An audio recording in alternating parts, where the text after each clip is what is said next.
I never thought I'd see the day when a massive RTS series like Company of Heroes decided to implement a full strategic map to its campaign. But here we are, and we finally get to experience a completely new take on the combination of a grand turn-based campaign map and real-time tactical battles. The question is, does this campaign map even work? And does Company of Heroes 3 do enough elsewhere to become the best game in the series? Stick around, leave a like and subscribe, and let's find out.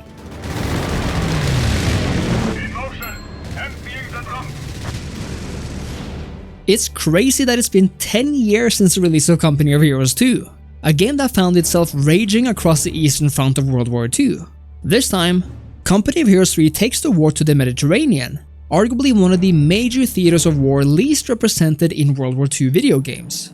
Now, the single player mode is divided into two sections, the Italian campaign and the war in North Africa. And for all intents and purposes, it's in Italy where Company of Heroes 3 finally manages to take a big step out of its comfy RTS shell. After more than a decade as a series, Company of Heroes 3 finally gives us a vast campaign map to strategize on and tinker with. This is not only a revolution for mainstream RTS games, it's the leap in gameplay I've been asking for ages. Last time with Age of Empires 4, which sadly seems to mostly just retrace old steps. The fact that Company of Heroes 3 took the jump to actually offer a campaign map tells me that the devs are willing to innovate, to try new things, and that they actually want more depth and variety in their games, and I believe that has to be commended. But let's get back to why it's not all perfect a bit later. First of all, Italy is beautifully renditioned, not really because of its inherent visuals, but first and foremost because of design and art direction. Italy is colorful, its water is warm and blue, and the countryside is filled with its green and mountainous landscapes. I love the ship models, the tanks, the towns, and I especially like the attention to local detail. For example, that the city of Napoli actually and prominently portrays the Castel Nuovo. I love watching as my navy fires off bombardments onto the shore, as my bombers follow orders and drops a few tons of explosives on the enemy, or as my howitzer detachments get rid of hostile targets. And let's talk about the mechanics of this Italian campaign, because they come with some mighty highs and some terrible lows. Company of Heroes 3's turn-based campaign actually works much in the same way as its real-time battles. Here we make use of the same resources to build or equip our troops with similar gear as on the field, but since this game depicts the Allies landing in Italy, we have very limited resources. This means that for the most part, you'll have to make do with what you have, until you capture more towns and new supplies come in. For the most part, I think it works well, and it makes sense that certain resources are tied to various moves, meaning that repairing a damaged unit costs a different resource than firing off a naval bombardment. My favorite part of any campaign map is that this overarching strategic space ties the battles on the field together. To me, it's much more memorable to fight a battle in a campaign rather than just a battle for its own sake, as the campaign gives them purpose and place. Moving troops around works well enough as well, but I will say there are some strange choices made here. So let's get into what Company of Heroes 3's campaign gets wrong. First of all, the mechanics aren't necessarily intuitive. You can't really build any buildings here. It's mostly outfitting your towns with the ability to recruit new or different types of units, like aircraft or support services, or upgrading your armies with the same. This is perhaps one department where Company of Heroes 3 does a very poor job of not only explaining what's going on, but of how things actually work. You see, in a normal strategy game where you build armies and take them on campaign, and have the actual armies be reflected on the battlefield from the get-go, things are a bit different here, but it's hard to know exactly why or how, because the game never tells you. But from my understanding, attacking and defending are different concepts here other than the obvious. In essence, I kind of felt like attacking had me begin as if I was playing a normal skirmish map, beginning with the regular 2 units, even though I had the possibility of calling in new units later on. While sometimes, when I was defending, I actually began with my full force of infantry and tanks, but I was never told why, and was never informed of how this whole thing works. It makes the game very unpredictable and kinda confusing, but most of all, it makes many battles feel more or less the same, despite the moment-to-moment gameplay taking different shapes based on circumstance.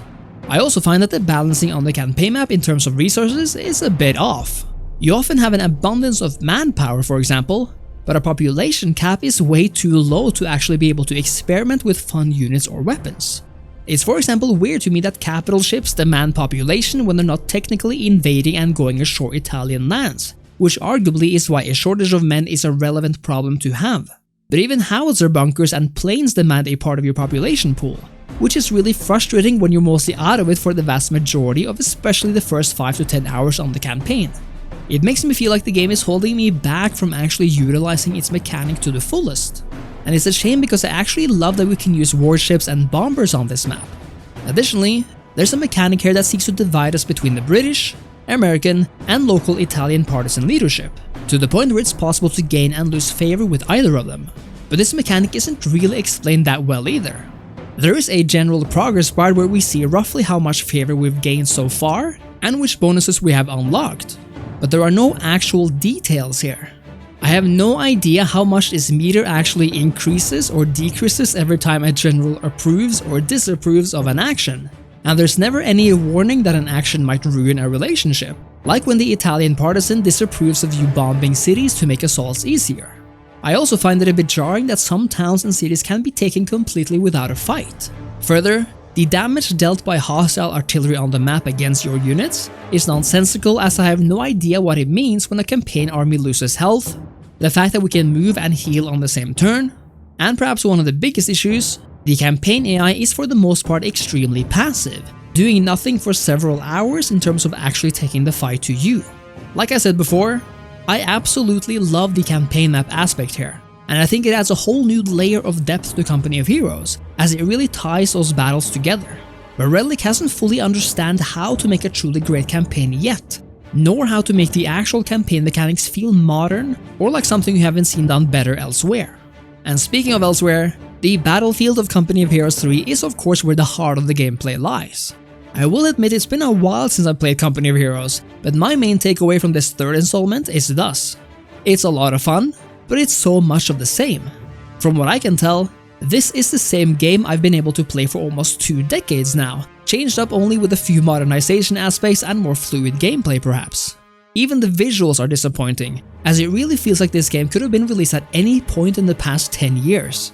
That being said, Company of Heroes 3 is a lot of fun to play, as the fundamental gameplay is actually top notch. Coming from someone who's used to the larger and grander battles of Total War, I'm really enjoying these smaller tactical battles when one company meets another. I love the sense of importance given to every unit. I love the rock paper scissors type gameplay, and that even though the enemy has a tank, you can always counter with the less expensive, but less mobile anti-tank artillery. One of the most fun battles I ever had was not dominating the enemy, but finding myself being cocky to the point of almost losing the battle. I had to regroup and look to my defenses and see what I could do to counter the enemy. I sat up defensive shop and waited for those tanks to come, and sure enough, I was able to turn the tide and actually emerge victorious. The introduction of tactical pause with maneuvers is, if not anything new, then at least a mighty welcome addition, as it really helps to elevate that sense of tactical gameplay in single player, and can lead to some very fancy moves. I will say that the AI is way too easy to beat though, as I have yet to actually lose a single battle in the campaign, despite the enemy often bringing the big guns. But then again, I don't even fully know what that means when it comes down to it, because the game is so bad at actually telling me. When it comes down to the maps, I think there's a lot of interesting stuff here. Italy is represented as hilly with a lot of elevation, but only on certain specific maps. As a matter of fact, I find that I fought on so many of the same maps over and over again, and that is perhaps one of the downsides of having a campaign map with only a selection of pre-made battle maps. You're going to be fighting on many of the same maps, and if you then factor in that you also often begin the battles with the exact same army composition and the exact same bases to conquer, it all works as a bit of a damper on the fun. For the record, there are some great exceptions here though. Many battles are specifically made as tailored missions, having you play out unique scenarios with various units and setups, and this I really love, and brings much needed variety to these maps. The only thing, again, is that I never really know how my personally made armies influence how these missions play out, or if it's all pre-made for that mission. It's a bit hard to explain, but I think you'll know what I mean if you play it yourself. For those not wanting a campaign map though, we also have the North Africa campaign, where we get to play as the Desert Fox Erwin Rommel. This is a much faster paced campaign in a more traditional sense, giving us only the battles and the missions therein. I think the missions are for the most part well made and the maps fun to play on, and for a bit more of an explosive and intense round of Company of Heroes 3, this campaign might be for you. I do like that we get to see the perspective of the native population here through cutscenes in between matches, but having that setup contra us actually playing as the Germans is a bit weird, and it makes you understand exactly why games like Hearts of Iron 4 has chosen to completely cut away any of the social or more human parts of World War II. If you're all about the battles, the skirmish and multiplayer modes are of course here as well. The battles are for the most part very similar to the games of the past. Again, the AI is the problem here, and I honestly would have wanted maps that were a bit more heavily one-sided maybe. I'm talking an actual evolution of these maps, maps where not every side is equal, but where you had one clear defender and one attacker. And I get that maps and games like these are optimized for competitive multiplayer, but you know what was so much fun about a game like Battlefield's One Operation mode?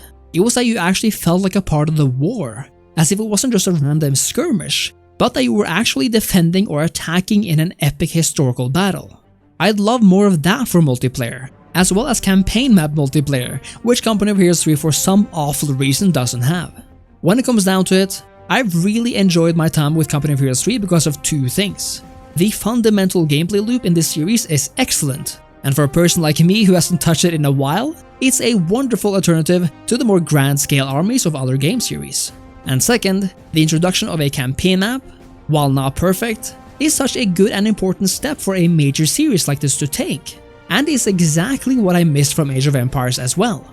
I can only hope that Relic continues to update and improve this campaign, and maybe even introduce another, even better campaign for another theater in an expansion pack down the road. Because now, there are many flaws with it. Too many points of uncertainty or just weirdness that it can be called a truly great addition on its own. And for the rest of the game, Company of Heroes 3 plays it too safe for my liking, and does virtually nothing to innovate with even remotely new and impressive visuals compared to the last game. I also think it's a bit weird that we only have 4 factions here honestly, even though I suppose it makes sense thematically. But all in all, I really recommend Company of Heroes 3 to any lover of tactical epicness and World War II strategy, because it's just a damn fun game to play, and I do indeed see a lot of potential in its future. Let me know what you think of Company of Heroes 3 and this video, leave a like and subscribe to the channel. Thank you so much for watching, and I'll see you next time.